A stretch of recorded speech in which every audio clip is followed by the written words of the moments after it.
सतलोक आश्रम संचालक रामपाल को कोर्ट ने दोष मुक्त कर दिया है।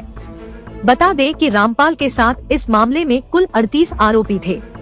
साल 2006 में आर्य समाज और रामपाल के अनुयायियों के बीच खूनी संघर्ष हुआ था, जिसमें रामपाल के ऊपर गोली चलाने का आरोप लगा था। इस गोलीबारी में झज्जर जिले के रहने वाले 62 वर्षीय बुजुर्ग सोनू की मौत हो गई थी।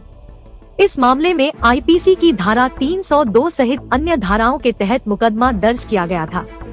13 साल चले इस मामले में 5 आरोपियों की मौत हो चुकी है, जबकि 5 इस अभी भी भगोड़े हैं। रामपाल समेत बाकी बचे आरोपियों को आज एडिशनल जज राकेश सिंह की कोर्ट द्वारा फैसला सुनाया गया है। इस मामले में कुल 26 लोगों की गवाही हुई है। किसी ने भी रामपाल के खिलाफ गोली चलवाने के गवाही नहीं दी। कोर्ट ने अपने फैसले में कहा कि रामपाल के आश्रम से बरामद किए गए 13 हथियारों में से किसी भी हथियार से बुजुर्ग सोनू पर गोली नहीं चलाई गई थी। टोटल 27 अक्यूज का मुकदमा श्री राकेश सिंह एडिशनल सेशन जज की कोर्ट में चल रहा था। यह मुकदमा 12/7/2006 को दर्ज हुआ था और रामपाल और इनके साथी 13/7/2006 को सुबह आश्रम से गिरफ्तार हो गए थे। इनके खिलाफ मुकदमा चला, जिसमें 62 आदमी टोटल थे जिनको चोटें लगी थी। इनमें से एक आदमी सोनू, उसकी मृत्यु हो गई थी और उसकी मृत्यु गोली लगने से हुई थी।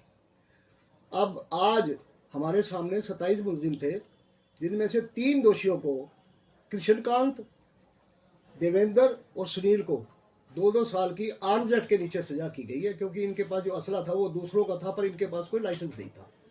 इसके अलावा रामपाल समेत 24 दोषियों को सब जुर्मों से बरी कर दिया गया है। तो क्या चार्जेस थे सर इनके ऊपर 302, 307, 148, 149, 120B और आर्म्स एक्ट। तो इसमें टोटल कितने गवाह गुजरे? इसमें 78 गवाह भुगते थे जी, जिसमें पब्लिक के कितने थे? 26 गवाह पब्लिक के भुगते थे जी।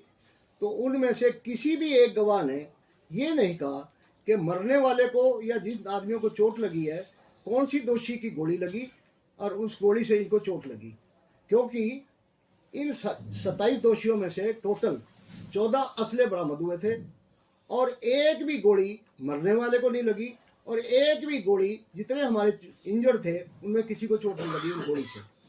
मरने वाले के शरीर से 2 बुलेट्स निकले थे, वो 315 बोर के थे। 2 315 बोर के असले और बाकी सारे मधुबन हमारे लेबोरेटरी में भेजे गए थे और उस लेबोरेटरी की रिपोर्ट के मुताबिक मरने वाले के शरीर की जो बुलेट थी किसी भी वेपन से मिलके नहीं आई, क्योंकि मेडिकल इसमें बिल्कुल लैकिंग था। ऑकुलर गवाह, जबानी गवाह, किसी ने भी ये नहीं कहा कि ये रामपाल ने गोली चलाई या किसने गोली चलाई और इस गोली से वो आदमी फलाना मरा। इसमें एक अहम बात बताने वाली है कि 8 गवाहों ने ओपन कोर्ट में ये कहा कि पुलिस और मॉब के बीच में जो भिड़ंत थी, इस वजह से कई आदमियों को चोटें लगी हैं।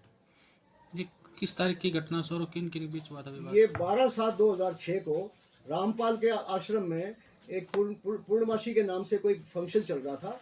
27 गांवों की आसपास के गांव वाले जो आर्य समाज में विश्वास करते थे, उन लोगों ने पंचायत करके फैसला किया था कि यहाँ से आश्रम के ऊपर ये जाम लगा हुआ है, इसको खाली करवाने के लिए और आश्रम को खाली करने के पर्पज के लिए बातचीत करने के लिए आए थे।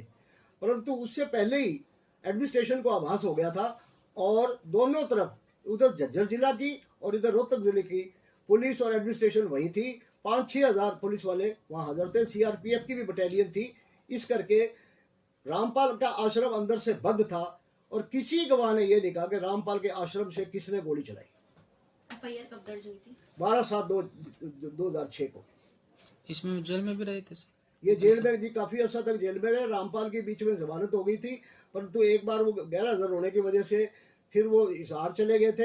हिसार में वो बरवाला में आश्रम थे, उसमें कोई कांड हो गया, इसलिए तब से यही हिरासत में है। ठीक है।